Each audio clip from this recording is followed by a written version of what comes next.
Mesdames et messieurs, aujourd'hui à l'émission, je reçois le directeur général de NeuroPlus, Monsieur Pierre Bissonnette. Bienvenue à l'émission. Bonjour Isabelle, ça va bien? Ça va très bien vous-même? Ça va bien, merci. Merci pour l'invitation. Ben merci à vous parce qu'on voulait en savoir plus sur NeuroPlus. On s'est rencontrés via LinkedIn et je suis certaine qu'il va y avoir plein de gens qui vont être intéressés à ce qu'on va parler justement. Je pense que oui, puis surtout dans une belle ambiance comme ça, ici chez T-Guru, c'est un super bel emplacement. C'est que oui, qui qu'on est, NeuroPlus, qu'est-ce qu'on fait? Pour simplifier, en fait, j'ai trouvé deux personnes, deux partenaires, un gars qui s'appelle Dr Bruno Vicker, que lui, il a un doctorat en neurologie, vraiment c'est une sommité dans la matière, qui se connaît dans tout le lien avec la neurologie. Et de l'autre côté, j'ai un autre partenaire qui s'appelle Martin Prévost, que lui, c'est un gars de terrain, plus que 30 ans qui forme des accompagnateurs, fait qu'il se connaît dans le domaine. Moi-même, j'ai plus du milieu des affaires, j'étais ingénieur, j'étais cadre dans différentes compagnies, mais mon deuxième enfant, il est né autiste. Et donc, quand je me demandais qu'est-ce que je veux faire next dans ma vie, puis j'ai vu qu'il y avait vraiment un besoin pour une entreprise, comme qu'est-ce qu'on fait. Donc, on s'est pitché là-dedans, moi, Bruno et Martin. Bravo. Alors, NeuroPlus, pour mettre les gens dans le contexte, c'est une compagnie, une entreprise sociale. C'est pour ça que vous avez fondé NeuroPlus, grâce à ton fils, dans le fond, qui était porteur de ce message. C'est ça. Ça fait que c'est une entreprise sociale. Qu'est-ce qu'on fait au juste? On embauche seulement des personnes issues de la neurodiversité. Surtout des personnes autistes Asperger. Je dirais 85-90%. Mais il y a d'autres formes de neurodiversité c'est des personnes qui ont besoin de l'accompagnement en emploi. Et donc, on les embauche. Entre mes partenaires et moi-même, pour donner une idée, depuis le début de la pandémie, c'est plus que 50 personnes qu'on a embauchées. C'est des personnes qui voulaient travailler et donc, mais qui avaient de la difficulté à avoir un poste. Pour mettre les choses en contexte un peu, des personnes autistes, on va parler d'eux en premier, parce que c'est surtout ces personnes-là qu'on travaille avec. Les statistiques, c'est aussi haut qu'une personne sur 67 qui sont sur le spectre de l'autisme. Mais le spectre, c'est large. Un bout du spectre, c'est des personnes avec des déficiences intellectuelles, qui peuvent pas travailler, veulent pas travailler. Ceux qui veulent travailler, dans ce bout-là du spectre, on a des partenaires qui ont plus des emplois manuels pour eux, qui sont capables de les employer, puis c'est super. Qui sont justement ces partenaires côté manuel? C'est des gens qui veulent travailler dans le domaine. C'est quoi en ce moment? Et combien ça coûte pour s'inscrire à NeuroPlus? C'est ça. Et être prêt à être embauché avec vous? Bonne question. Mais nous, on focus plus sur l'autre bout du spectre. Fait que c'est du monde, seulement du monde qui sont intelligents, qui ont des DEC, des bacs, des maîtrises, des doctorats. Puis c'est des personnes qui, quand ils viennent cogner à nos portes parce qu'ils veulent un emploi, parce qu'ils ont entendu parler de nous, nous, vraiment, on leur charge absolument rien. Ça fait qu'ils arrivent chez nous, on passe des heures, des journées avec eux à vraiment les connaître. Parce que ce qu'on fait, c'est on fait pas juste regarder le CV d'une personne et dire, OK, ton CV correspond à ça. Parce que des emplois, ça a beaucoup plus de choses que ça implique que juste ce qu'il y a sur le CV. Donc, il faut regarder la culture, l'entreprise, des choses comme ça. Puis nous, ce qu'on fait, notre modèle, vraiment, si je retourne à une personne sur 67 qui sont autistes, nous, on focus les personnes à ce bout-là. Puis c'est les personnes intelligentes qu'on focus dessus. Puis en plus de ça, les personnes autistes, ils ont un attribut que les autres, entre nous, on n'est pas aussi bon dedans. Ils ont ce qu'on appelle l'avantage d'autisme, des choses comme l'attention aux détails, de connaissance de patterns, faire des emplois pendant des heures soutenues, sans arrêt, une analyse très logique. Mais là, tu vas dire, OK, ben s'ils sont si bons que ça à l'école, puis que ces personnes-là, en plus de ça, ils ont ces attributs-là, pourquoi que moins que 15% d'entre eux ont une job dans leur domaine? Oui, justement, pourquoi? C'est ça la grosse question. Puis la raison, c'est simple. Ça n'a rien à faire avec leurs compétences. Parce que tout le monde qui leur donne une chance, encore, ce qu'on ne cherche pas, c'est de la charité. Parce qu'on veut juste des opportunités. Parce que quand ils leur donnent une chance, ils excellent. Fait que le problème vraiment qu'ils ont, c'est la plupart d'entre eux sont maladroits socialement. En étant maladroits socialement, encore, ça n'a rien à faire avec leurs compétences, mais d'eux-mêmes, par exemple, ils ont bien de la difficulté à passer au travers d'une entrevue. Parce qu'une entrevue traditionnelle, les questions qu'ils posent, des choses comme ça. Ils sont pas bons à se vendre. Ils sont pas bons à se vendre, c'est ça, exactement, ils sont pas bons à se vendre. Le stress est trop haut. Ils ont beaucoup de stress, puis aussi, quand ils interprètent les questions d'une façon souvent très littérale.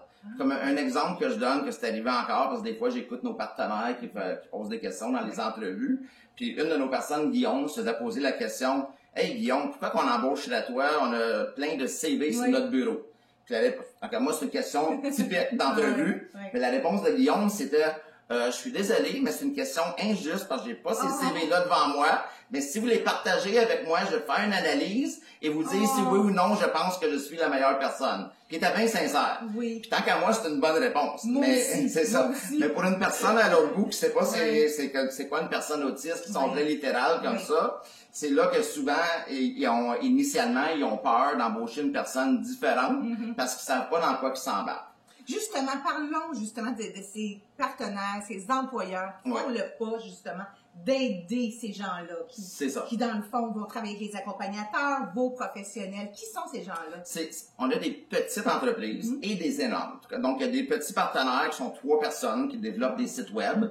Puis à l'autre bout, tu as des partenaires avec des centaines de milliers d'employés, des compagnies comme des Beneva, des Desjardins, des CAE, des Cascades.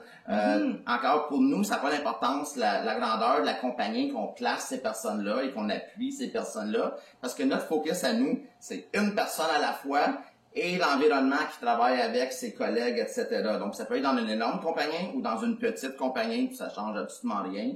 C'est l'histoire de succès toujours à chaque fois. Si on revient justement à ces professionnels biodiverses, j'aimerais savoir, à part les gens qui sont victimes d'autisme, il y a de la douance, le syndrome d'Asperger, comment peut-on guider ces gens-là à dire, bon, vous avez étudié, vous avez un diplôme, on est là pour vous aider dans votre démarche? Bonne question. Puis initialement, ces personnes-là sont très hésitants de travailler avec nous parce que souvent, ils ont eu beaucoup d'échecs et de rejets dans leur vie. Ça fait que là, ils se demandent est-ce que ça, c'est une autre compagnie que je vais encore passer au travers des rejets encore. Puis il y en a qu'à l'attendant, ils travaillent, on va dire, chez Costco et Walmart, des choses comme ça, qu'il n'y a rien de mal là-dedans. Mais quand tu as un bac en informatique d'école polytechnique, c'est une perte de temps. Mais il y en a que ils continuent à faire ça en cause de la peur du rejet. Mais là, nous, donc, il y a un effort qu'il faut faire de les convaincre, disant, écoute, nous, on est différents, on va vraiment te donner une chance. Et donc, ils viennent cogner à notre porte. C'est pas juste du monde en informatique. Beaucoup sont en informatique, mais ils sont en plein de domaines. On a du monde, 5-6 qui sont en droit, donc une qui fait partie du barreau du Québec, du monde en comptabilité, en finance, en marketing, en toutes sortes de choses. Puis oui, t'as raison, c'est pas juste des personnes autistes, il y a d'autres formes de neurodiversité qui ont besoin de l'accompagnement. Encore, ça dépend des personnes. Il y en a qui n'ont pas besoin d'accompagnement. Puis ça, c'est tant mieux pour eux. On veut pas travailler avec eux parce ça va bien leur chose. Mais ceux qui en ont besoin. Puis oui, la douance, c'est un exemple que tout le monde pense, la douance, c'est bien beau, c'est du monde super brillant, il n'y a pas de problème. Mais il y a un niveau de douance que ces personnes-là, ils sont ce que j'appellerais all over the place. Ils ont la difficulté à focusser, de maintenir leur job, leur petite souris dans la tête fonctionne trop vite tout le temps, qui ont besoin de l'accompagnement. Il y a d'autres formes aussi de neurodiversité, telles que le syndrome de Tourette. Ça, c'est des mondes qui peuvent lâcher des cris, comme exemple, de des choses qui ont des tics. Aussi des différentes formes de dyslexie, dyspraxie, des choses comme ça. Mais ça étant dit, c'est encore 85 à 90% de nos personnes, c'est des personnes autistes, Asperger, surtout qui viennent nous voir. Puis honnêtement, c'est eux qui ont le plus de besoin de nous. Et quand ils sont engagés, justement, il y a un suivi avec vos accompagnateurs, hein? Absolument. Nos accompagnateurs, on peut dire qu'ils font 3 choses avec eux. Première chose, c'est quand un de nos partenaires veut embaucher une personne. Fait oui, on match un profil au poste du mieux de notre possible, connaissant bien la personne.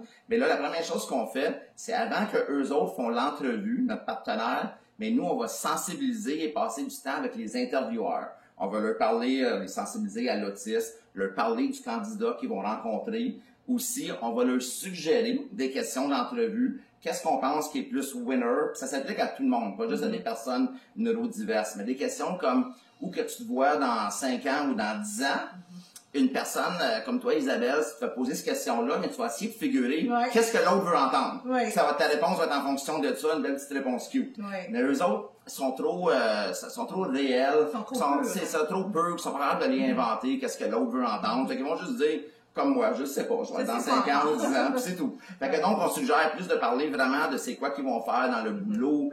Si c'est un poste technique, oui, blastez-les avec des questions techniques, pas de problème. Donc, comme vous feriez avec n'importe qui d'autre. Comme un relationniste public, dans le fond. C'est ça, un peu, oui. Mais ça, c'est la première étape. C'est de préparer pour les entrevues et préparer le candidat aussi. Ensuite, la deuxième étape, avant que la personne commence à travailler, là, on a une séance avec l'équipe au complet qui va travailler avec. Encore, on va sensibiliser. Ses collègues? Ses collègues futurs. Donc, on fait ça 2-3 jours avant qu'ils commencent à travailler. L'équivalent de ce que j'appellerais un lunch and learn, où on peut, pendant l'heure du dîner, passer 45 minutes avec eux. Tous les collègues, on va parler de encore c'est quoi l'autisme, on va les sensibiliser. On va parler du collègue qui va se joindre à eux, incluant reviser son CV. Fait que là, ils vont dire, wow, cool, cette personne-là est vraiment compétente. Ça ne sera pas un fardeau sur l'équipe, elle va vraiment contribuer. Puis surtout dans cette époque qu'on a en ce moment, où l'inclusion, la diversité, c'est bien important pour tout le monde. Même pour recruter, c'est important de montrer que tu es une compagnie ouverte vers ça. Et donc, les gens veulent avoir de la diversité dans l'équipe. Fait que donc, c'est très bien accueilli. Puis bien sûr, avec l'équipe, c'est une période de questions et réponses. Fait que ça, c'est ce qu'on fait juste avant que la personne commence. Mais nous, notre vrai boulot, que je peux dire, c'est après qu'elle travaille. Parce que là, notre job à nous, c'est surtout travailler avec cette personne-là pour, entre autres, gérer son niveau d'anxiété. Tantôt, tu parlais de ça, l'anxiété, puis tu as complètement raison, Isabelle. Souvent, c'est ça le problème, le niveau d'anxiété qu'ils ont, ça monte très vite. Et souvent, ça n'a rien à faire avec le boulot. C'est des choses même dans leur vie personnelle. Ça peut être des niaiseries des fois, comme la madame d'en haut qui fait bien du bruit, des choses comme ça. Puis nous, on les aide dans leur vie personnelle pour minimiser le niveau d'anxiété. Parce que si c'est minimisé dans leur vie personnelle, on sait qu'au boulot, ça va aller bien, ils vont performer, etc. Puis on est toujours à l'écoute si jamais notre partenaire, il veut parler avec nous, il veut des suggestions, comment se prendre pour dire telle ou telle affaire à la personne. On est toujours là. Et donc, on fait ça d'une façon continue. Donc, nous, c'est pas juste mettre à l'emploi ces personnes-là, mais le soutien à l'emploi par la suite. Puis on est bien heureux que la semaine passée, d'ailleurs, on a gagné un prix, le prix des Octas ça c'est un regroupement des compagnies en TI au Québec. Et on a gagné en technologie, puis on a gagné l'entreprise, un de finalistes et le lauréat d'une des catégories. Donc, c'est beau voir la reconnaissance de nos pairs autour de nous. Bien sûr, parce que être entrepreneur social, c'est tout un mandat, puis NeuroPlus le fait très bien.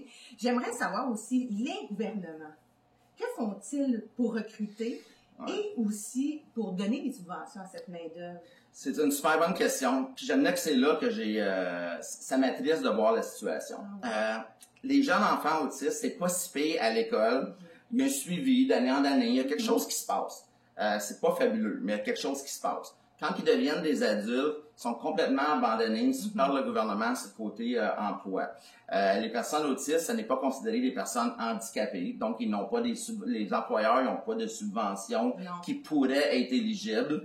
Donc il n'y a absolument rien. Ils sont délaissés à eux-mêmes. Et donc, pour nous, c'est une perte pour la société d'avoir cet énorme bassin de population. Pour donner une idée, au Canada, il y en a plus que 10 000 personnes autistes en informatique. Puis encore moins que 15% travaillent dans leur domaine. Ça fait que nous, on essaye de changer ça peu à peu.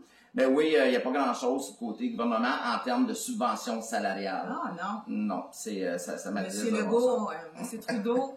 C'est ça. Vous écoutez. Exactement. NeuroPlus. Puis à Missonnette, dites-moi aussi.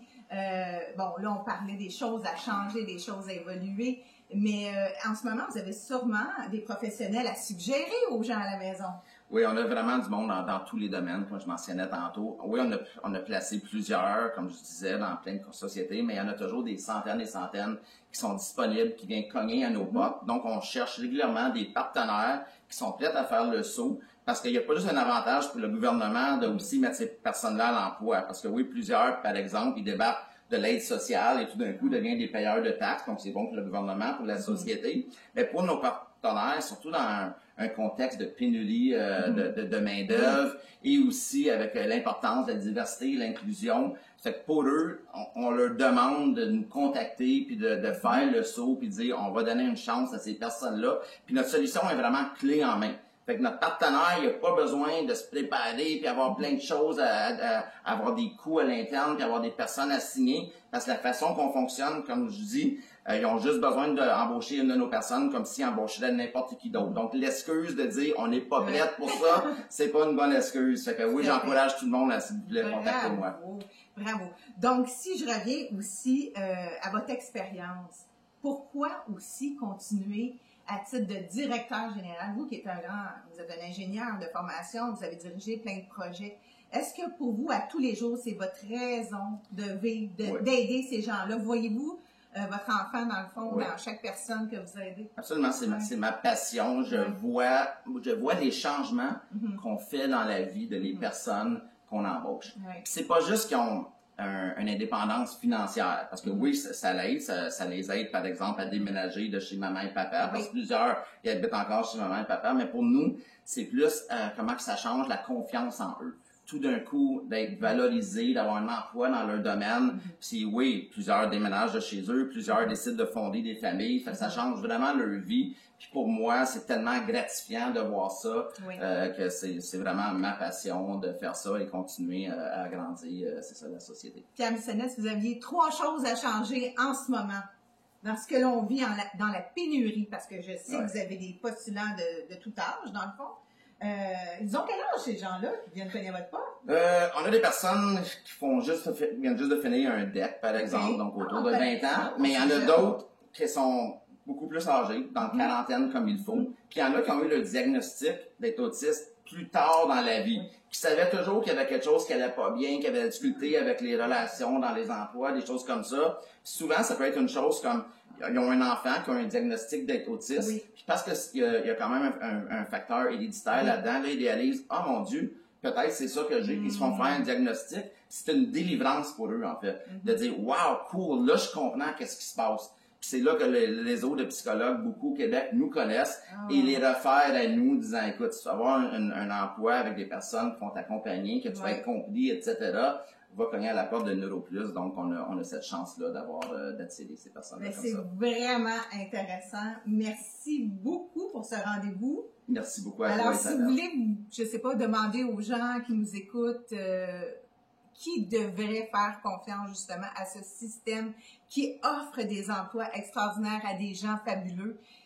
Pierre Bissonnette, dites-moi, est-ce qu'il y a des gens qui ont changé votre vie dans votre vision justement d'améliorer la situation pour ces gens-là? Y a-t-il une personne, à part votre enfant, là, avec qui vous travaillez, que vous dites, cette personne-là, il faut que tout le monde la rencontre, parce que la rencontrer, ça change les vies? Pour moi, en fait, je généraliserais de rencontrer et passer du temps, même si c'est une entrevue avec une personne autiste, ça va changer vos vies. Parce que ces personnes-là sont tellement enrichissantes ce qu'ils apportent et surtout leur donner une chance, les contributions. C'est pour ça que c'est toutes des histoires de succès. Puis vraiment, c'est pas de la charité qu'on demande, c'est vraiment de leur donner une opportunité. Ça fait une fois encore, Isabelle, je te remercie beaucoup. Merci à tes gourous de nous avoir accueillis ici. Merci pour ce beau décor sur la rue Beaubien. Absolument, puis j'ai hâte de te reparler encore. Félicitations encore pour votre prix, NeuroPlus, le directeur général. Évidemment, je me suis entretenue avec M. Pierre Bissonnette. Ça a été un grand plaisir et surtout, contactez NeuroPlus pour améliorer des vies. Bon succès à tous. Merci. Merci Pierre. À bientôt. Merci.